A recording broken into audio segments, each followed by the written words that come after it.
and 6th grade combination class at El Camino Creek Elementary in Encinitas. I have over 15 years experience as a civic teacher leader, presenting for our district schools and at conferences both at the state and the local level. My leadership experience began with a program called California on My Honor, which was a program sponsored by the California State University, San Marcos, and the California court system. The program involved week-long institutes specific to helping kindergarten through 12th grade teachers learn ways to infuse civics education across the curriculum. This program was what sparked my passion for civics, and it hasn't stopped since. In the past 4 years, our school has been the proud recipient of 2 Civic Learning Awards of Excellence and 1 Civic Learning Award of Distinction. The 2 visits from Chief Justice Tani Cantil Sakaue for both of our excellent award ceremonies was what really ignited our community of civic stakeholders to impact even more of our future citizens.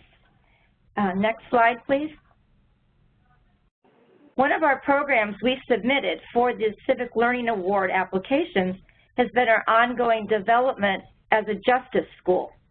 This evolution has occurred due to 5 main spheres of influence working together. And I'm going to briefly give an overview of these spheres of influence that have made all the difference to us. Firstly, there was the grassroots teacher movement, fueled by the California on My Honor Institute. Secondly, we had student and family responses to civic education experiences in the classroom, visiting both local courts, and both the San Diego Superior Court and the 4th Court of Appeals have graciously been our hosts for mock trial performances in actual courtrooms for our 5th and 6th grade students. Thirdly, the guidance, professional development, and the model resource of literacy in the law, mock trials for the Common Core. The founder of this is Dr. Fran Chadwick.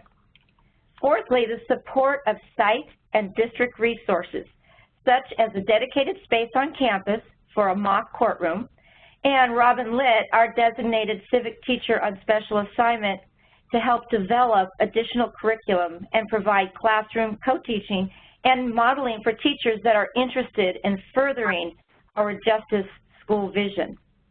And finally, community partnerships such as the Power of Democracy San Diego Committee, the Encinitas Chamber of Commerce, University of San Diego Law School faculty, and Literacy in the Law, the Advisory Committee. Next slide, please. The first sphere was influence for our growth and the grassroots movement amongst our teachers. We started very small, a handful of us, 3 or 4 teachers went to the California on My Honor Institute that I mentioned earlier, and that's where the passion and the excitement began. We started developing curriculum and trying it out in our classrooms through simulations, game playing, mock trials, and great discussions of current events. Soon, we were teacher leaders for the California on My Honor Institute, and from there, we began to take things to the next level. The word civics began to spread within our district. The students were truly so engaged, and before we knew it, our small group of teacher leaders were leading other teachers at our site and at our district professional development sessions, using literacy in the law as our guide. And I'll share more on that important resource later. Next slide, please. Our second sphere of influence for success, without a doubt, had to be the reaction and subsequent involvement and support of our students and families. It was unbelievable how many of our parents were attorneys, and almost as many parents as students were going to the courts to watch their child perform those mock trials. Students perform mock trials from Literacy in the Law, specifically the trials Know David and the trial for the trial Journey to Topaz, Korematsu versus U.S. government. The students wrote their own argument. In the lower left corner, there is an embedded video that shows students in action at the Superior Courtroom, which I hope you would be able to take a moment later to view. Next slide. The third sphere of influence for us was a combination of great resources and growth mindsets. We started modeling mock trial units from Dr. Chadwick and Cal State San Marcos Literacy in the Law website. And the best part is that all of these materials are free on the website. The materials have been vetted and the quality is tried and true. Dr. Chadwick, the founder of the site, started giving professional development sessions to our K through 6th grades here at our school, and teachers from other sites joined us also.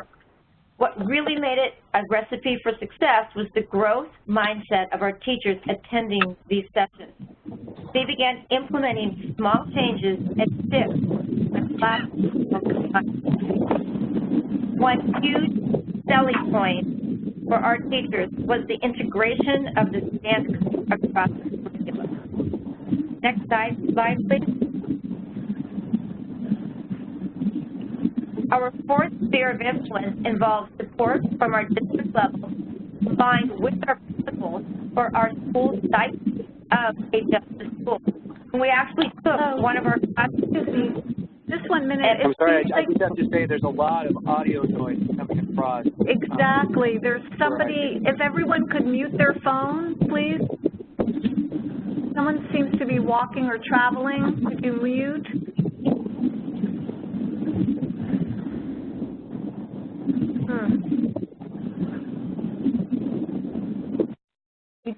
There. Oh, that's quiet. There we go. Woo, thank you. There. Well, don't you worry. I'll just start from the beginning. No, I'm kidding. I'm just kidding. Okay.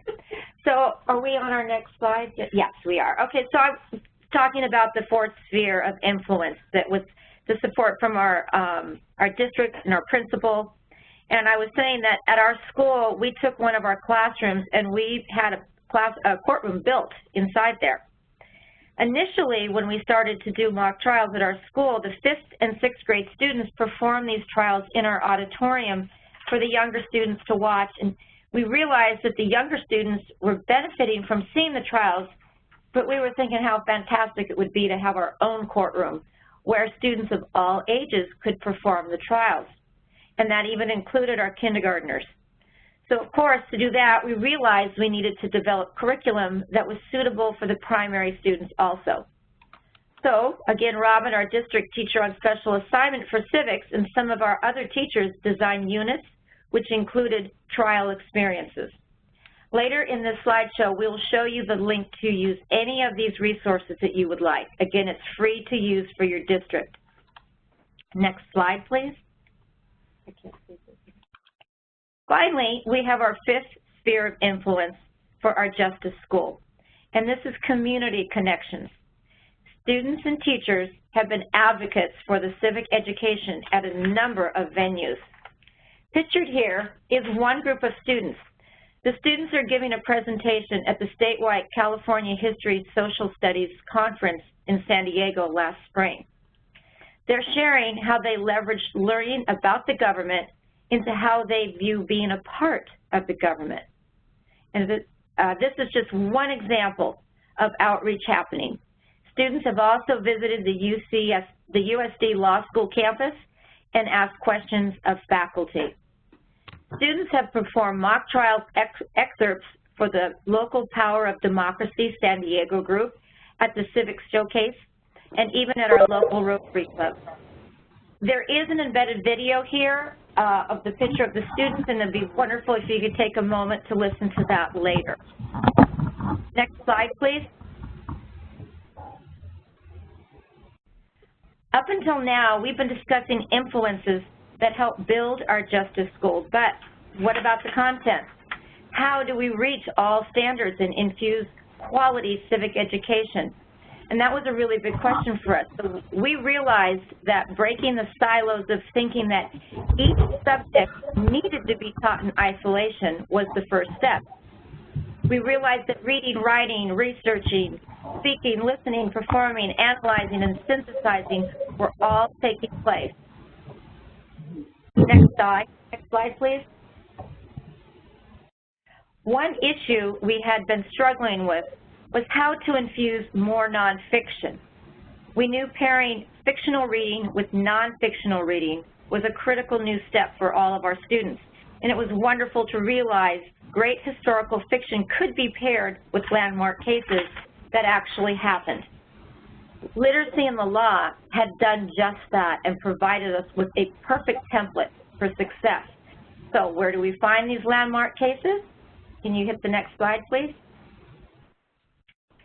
There were 3 resources which came in very handy. The first was found on courtsed.org site, which was called Courts in the Classroom. This is an animated site that is very engaging for upper grade students to research landmark cases. There are also great sections on how the courts work. The second was iCivic.org site, and especially for our purposes, we use their library. And the third was streetlaw.org, which is a detailed site of landmark cases that includes decisions which students can analyze to improve their own argument writing. Next slide, please. We also realized that for quality in our research and true civic leadership, we had to walk the walk when it came to teaching strategies for researching with efficiency. In this world of menu-based media sources based on our biases, it's imperative that we're helping students to critically look at resources. Next slide. Here are our best resources we would love to share with you. Our curriculum for K-6, our favorite sites, and templates for mock trials are all here, so please click on these links. Next slide, please. We are steadily moving in the direction of deepening understanding of civics in our society and how it works. Into what does it mean to be a responsible citizen in our communities? Several of our classes are exploring ways to help our community. Embedded is a public service announcement we showed the Chief Justice this past spring. Our entire student body voted for this film that you'll see on the screen.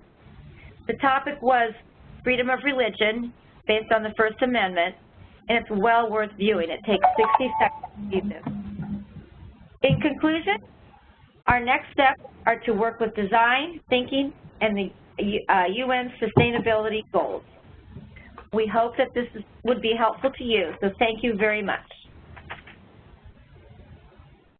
It's all yours, Debbie. Thank you very much, Meredith, and I would appreciate you now turning your phone onto silent while we invite Greg to turn his phone on so we can hear him present on middle school. And just a reminder to everyone who's on the call to silence and mute your phone. Thank you. Greg. Hi, well, thank you very much. My name is Greg Spielman. I'm 8th grade social studies teacher in Humboldt, California, in San Diego County, the Humboldt Union School District. Our little community is nestled up against the foothills in San Diego. We go from East San Diego down to the Mexican border. We actually have a bus route where students go through a border checkpoint. Civic is really ingrained. We're a normal middle school. We have the normal challenges that everyone has. You know, we have 50% socioeconomic challenge. We have 40% English language learners. Our community has been devastated by some fires the last couple of years, decade, but our community keeps rising, and a huge part of our community is civic driven. Oak Grove, this is our vision. This goes on every piece of paper that goes out to the community and to our community, the exterior community, and our staff. It's to nurture and guide each and every student to become productive global citizens who are open-minded, compassionate, and lifelong learners. It's part of our culture, and the Power of Democracy program has been ingrained on our campus. It's part of our culture. Next slide, please. Now, all of us, thank you for being on this webinar. All of you believe in this quote. This is the mission of a civics teacher, of a social studies teacher. It's been the mission on our campus. And I don't know how many times this quote keeps popping up in student speeches and essays by Sandra Day O'Connor, but the practice of democracy is not passed down through the gene pool. It must be taught and learned anew by each generation. That's truly what we believe at Oak Grove. It's truly what you believe for being on this and want to bring programs like this to your school, it has a huge impact on our students, and don't realize how extended our program's been developed and part of our culture for over 20 years now, and it's been passed on from teacher to teacher and from student to student. Next slide, please.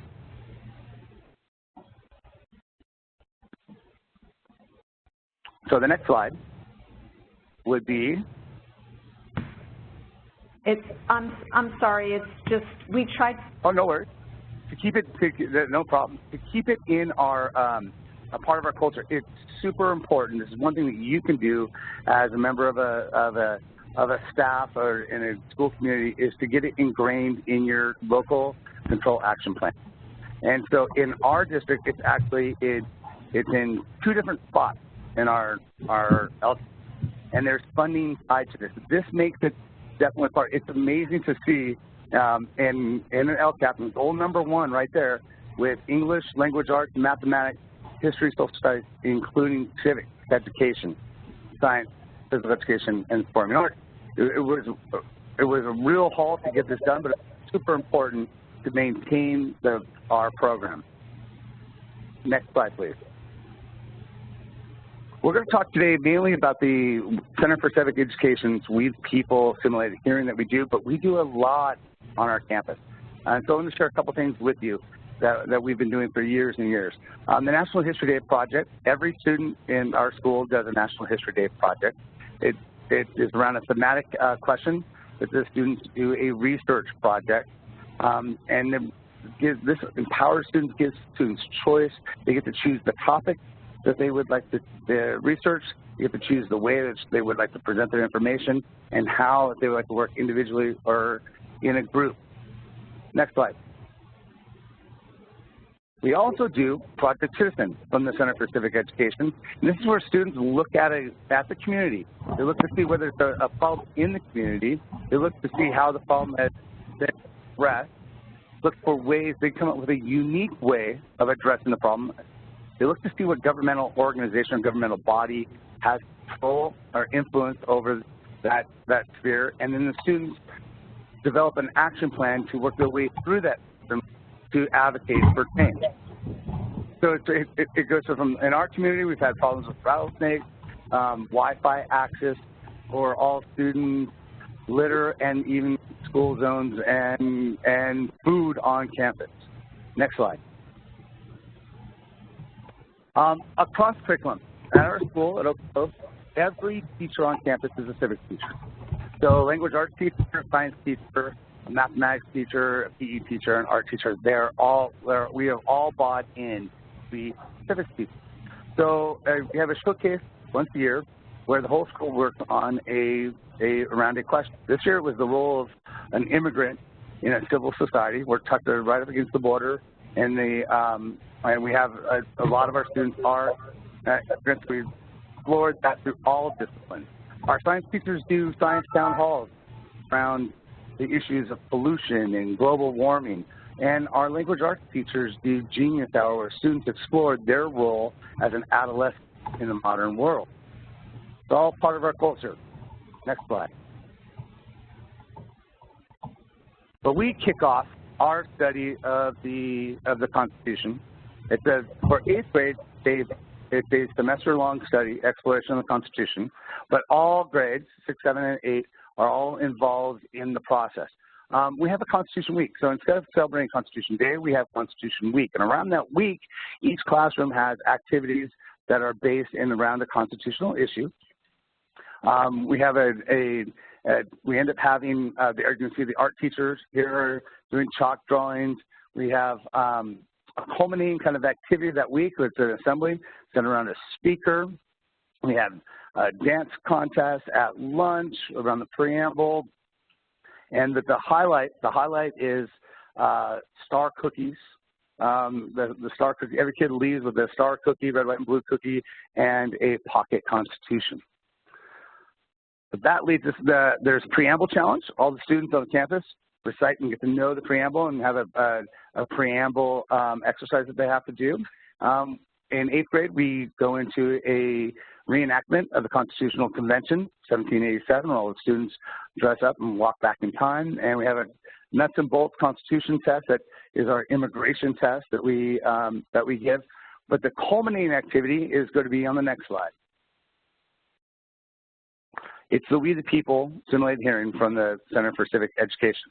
Now, in this activity, the students take the role of an expert, and they are testifying to a panel of judges, congressional hearing, simulated congressional hearing, around a constitutional issue. This cements the students' learning. This gives them real-life applications.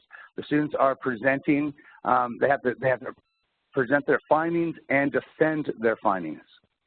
Next slide, please. Now, why do we do this?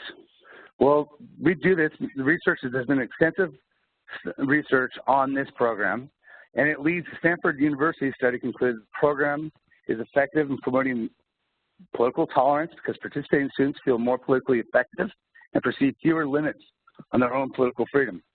Researchers from the Council of Basic Education say that teachers feel excited, renewed, students are enthusiastic about what they've been able to accomplish, especially in terms of their ability to carry out a reasoned argument, and they become energized about their place as citizens in the United States. And a survey of We the People alumnus showed that 82% of alumnus in the We the People program vote in elections, as opposed to 44% of those that haven't. So the program is one of those building blocks of later citizen action later. Next slide, please. These are the materials. What is it? There's an elementary, a middle school, and a high school version. There are paperback copies of the normal textbook. There's also digital textbooks that are actually pretty amazing textbooks. But there's not the only thing that we do. We also tie in some Stanford history projects. Civics, which was mentioned earlier, is a great organization started by Sandra Day O'Connor that has some absolutely wonderful lessons for teachers, but also some web-based activities and a gaming component that the kids really, really enjoy and get to apply the knowledge that they've learned. And then the video component, which is incredibly important, and the best out there is Crash Course. They do an absolutely amazing job. Crash Course government centered around issues of the Constitution. Next slide, please. What does the textbook cover? Well, it's broken into 6 units. So, and in these 6 units, it's basic ideas about government, the founders, what shaped their ideas, what happened in the Philadelphia Convention, how was it used to establish our government, the Constitution protects our basic rights, and what are responsibilities. And it's also kind of laid out in these great little illustrations that are a total throwback to the Schoolhouse Rock days. They're littered throughout the whole, all the materials. Next slide. Now, what do? The students we break the students into 6 groups. And each one of those units, the students have a constitutional question around that theme that they have to address. And so they have to create a 4-minute speech.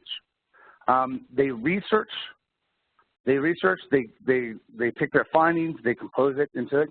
They research the applications of the extensions of that question to the modern world, look at court cases, look at historical background. They create a speech. They have follow-up questions where they have to defend their findings for 6 minutes to a panel of judges. And in that, we'll bring in people from the community. We have parents that are lawyers and different aspects in the community come in and to pepper the kids with questions to help develop their thinking. We have a school competition. And on this day, this is an amazing day where we have all through all the classes, all the social studies classes, all the students come dressed professionally in their ties. They look young lawyers walking in and presenting to a panel of judges. We bring in people from the community to judge each team, and we will end up crowning a school champion. The competition aspect is just one little part of it, but each kid walks out of the class feeling like an expert on the Constitution. From that, we will create a school team, and then in our region, we have a county competition where we compete against 11 other middle schools. You may not have that in your area, But if you contact the Center for Civic Education or contact me, we can see what we can be working out about trying to find different competitions. There is a high school competition that goes all the way to the national, but the competition is not the most important. But you'll see in the next slide that, you know what, that competition does give a chance for the kids to really rise, to cement their learning, to take it to another level. And the things that happen in that competition, the students present to a panel of judges, of district judges and municipal judges, to representatives and to the aides of representatives, to professors and historians, in a day compete against 11 other schools. And there's something to be said about academic competitions that rise up to the level of a Friday night football game. Next slide, please. Why do we do that? And the reason we do it is that there's something about our students when they feel experts on an issue. And when they dress the part, they walk the part, they look different. They carry themselves different. And I've noticed incredible differences in the classroom after the competition about how their level of performance. The school takes great pride in the competition team. Every kid has gone through the program. They all understand it. So when they go to that county competition, they truly are representing us as a team. The positive, you know what, we are in competition. Like it or not, schools are in competition with other, we have charter schools compete with, other public schools compete with, private schools. And a lot, sometimes the atmosphere of school, the appearance of the outside world is not always positive.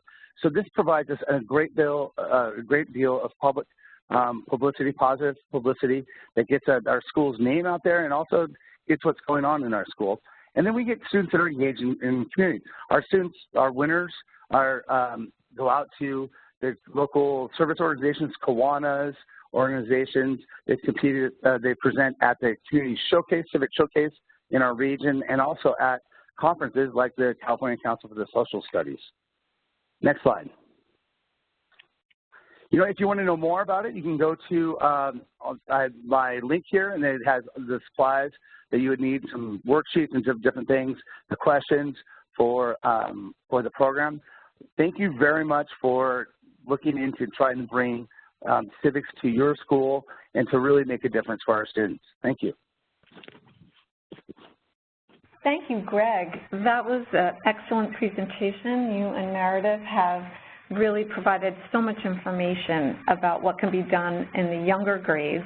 And now we'd like to invite Luis, who will be presenting on his high school, which is Marshall Fundamental Secondary School.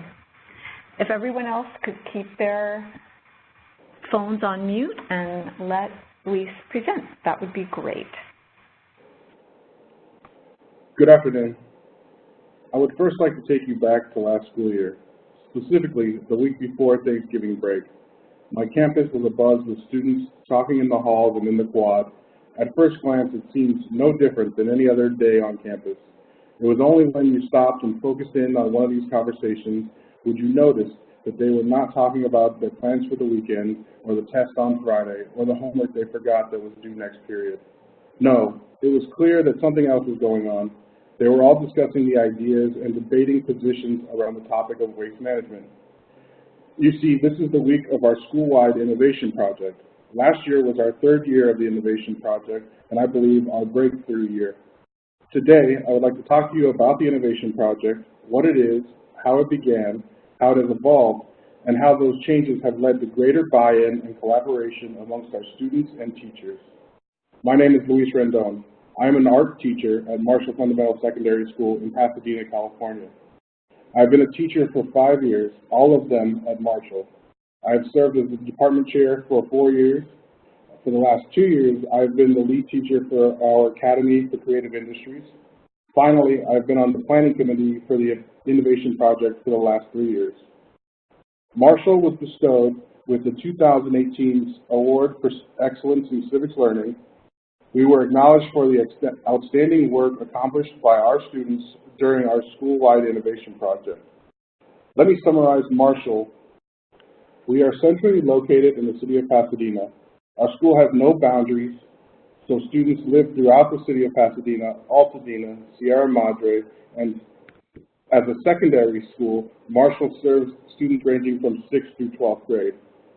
Coming from a wide cross-section of social and economic backgrounds, with over 60% classified as eligible for free and reduced lunch, nearly 12% of our students have learning disabilities, and 8% are classified as English language learners. 60% of them are Latino, 20% white, 10% African American, and 4% Asian. One of the core beliefs is partnering with parents for student success, and because of this effort, our parents are involved in our school activities by volunteering in school events, being part of school-level parent clubs, African American Parent Council, the annual fun, athletic boosters, English language advisory council, music boosters, marching band, orchestra and drama, Parent Teachers Association, and School Site Council. Now, I mention this all for this point, just to point out the similarities with the majority of California public schools. Next slide. So, on the Innovation Project. In its current incarnation, Marshall's Innovation Project consists of students receiving an overarching topic. In the past, we have investigated drought, transportation, waste management, and this year, housing. In a group, students research and analyze topics and develop and define problems underneath that umbrella.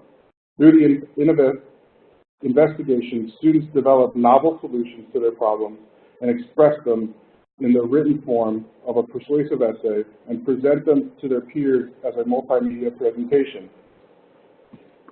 Why do we do this? Well, it was Ernest Carroll Moore, the co-founder of University of California, Los Angeles, who said, "Education is learning to use the tools which the race has found indispensable." We believe that we are giving our students the tools in our classroom that the students need throughout their lives.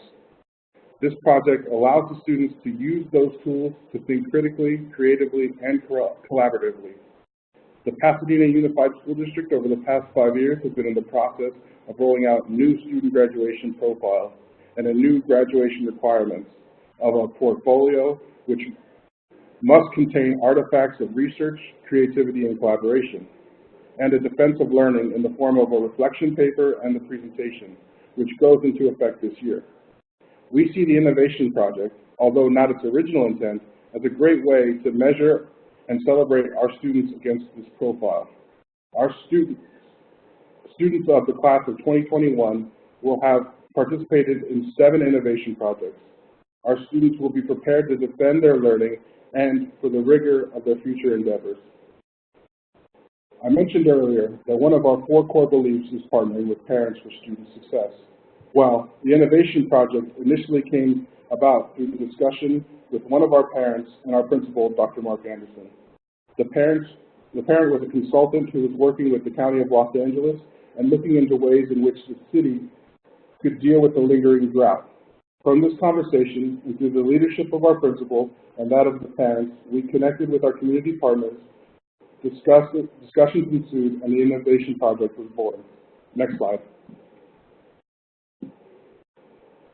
In comparison to the current Innovation Project, that first year would be quite unrecognizable. Students were given a topic in their English class and asked to do a research in their history and science classes, and then bring that back to their English class where they wrote a paper. English teachers were asked to submit the best papers, and they were judged by the faculty. Students with similar ideas were paired up and asked to refine those ideas and create presentations. Those students went to the county water district and presented in front of a panel of experts. When reflecting on that first year, we saw a lot of room for improvement. First, we saw unequal rollout of the project in different classes. Second, some high school students did not have science or history classes every year. Also, less than half of the faculty were responsible for any part of the project. Finally, the only deadline was the final one. That was my second year at Marshall, and my first as the department chair. During a leadership meeting, these concerns were brought up. I specifically mentioned the lack of the role of elective teachers in the process. My principal's response was, The only way to ensure that the electives have a role was for me to be part of the committee. So the second year's topic for the innovation project was transportation. In the summer, 4 teachers and 1 administrator got together to plan the project and address some of the issues that we saw from the previous year. Some of the changes that were made were, 1, we created a role for each department in order to make it truly a school-wide project. Next, we set time windows for departments during which they would complete their designated part, passing the baton from department to department in order for students to complete the projects. Finally, I enlisted the help of the graphic design teacher, and together we created a kickoff video with the goal of eliminating confusion and also to the process of implementation of the topic. The results were encouraging, and we received greater participation and more innovative ideas. However, we saw areas where we still needed to improve. We still straddled the problem of not all the students having science and history classes. Second, because the project was taking place in different classes, students were not being held accountable for the project as a whole. Teachers are not being held accountable for their level of engagement in the project. We also wanted to find ways to promote more collaboration between students. Despite these concerns, collectively we had the desire for the project to develop and improve. Last year, the innovation project focused on waste management. We put together a new committee, of which I was the only holdover. The biggest change we made was have the project take place over just 1 week. In order for it to happen, we modified the class schedule so we could start their day with their 4th period classes for a 2-hour block. All teachers agreed to give no homework and tests that week. Now each teacher was responsible for facilitating the project, and students received grades for their projects in that class. Being self-contained allowed for greater collaboration amongst the students and teachers, and placed students in groups of 2 to 5. Sparking a dialogue and debate, as I mentioned in my opening, in order to alleviate the concerns of teachers in teaching subjects out of their area of expertise, we took the time in several staff meetings to roll out the process, reassuring them that they would be facilitating the project. The students will hone their skills necessary to complete the project prior to the Innovation Week.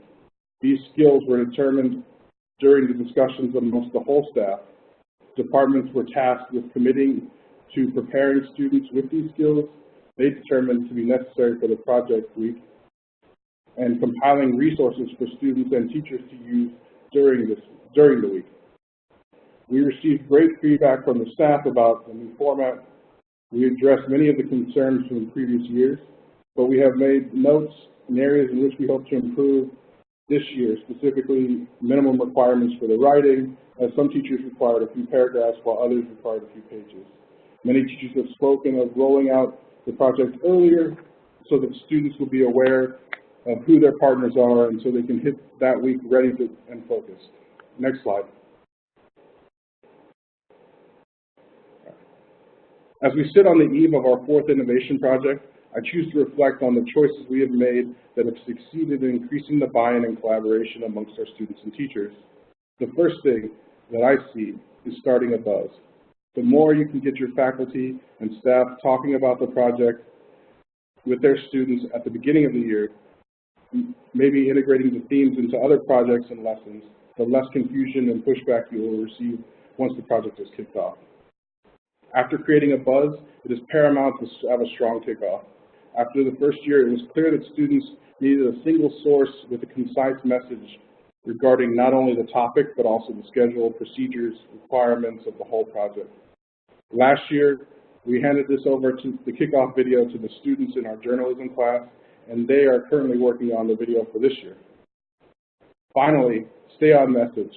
The last thing that you want is for members of your faculty to be uninformed, especially when a student comes to them with questions about the project.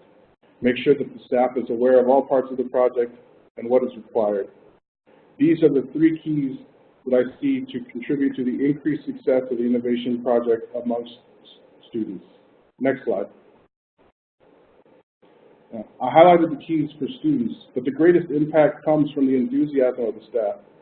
That energy needs to be cultivated. The first way to do this is by talking about the project early and often. Talk about it at all your meetings, department meetings, any other chance you have. If you can find, keep teachers talking about it with each other and with their students. Teachers do not like to be dictated to, but they are usually more than happy to lend their expertise. So tap your resources. Find ways for them to contribute. In our case, it was developing a list of skills that their students would need in order to complete the task, and finding and creating resources for students to use during the project. Lastly, clearly lay out what the teacher's responsibilities are, with their input, of course, so there's no confusion in this, including guidelines to diminish the teacher's concern over facilitating the project. Finally, deadlines so that they can be held, each one accountable. Next slide. I believe that every school can find a way to engage students in civic learning by allowing students to utilize their critical, creative, and collaborative skills in projects. My recommendation is that if you are looking to engage your students, don't be overwhelmed. Tap your resources, teachers, parents, community partners. Clearly lay out these responsibilities so everyone knows their roles. Keep it in everyone's mind, talking about them early and often.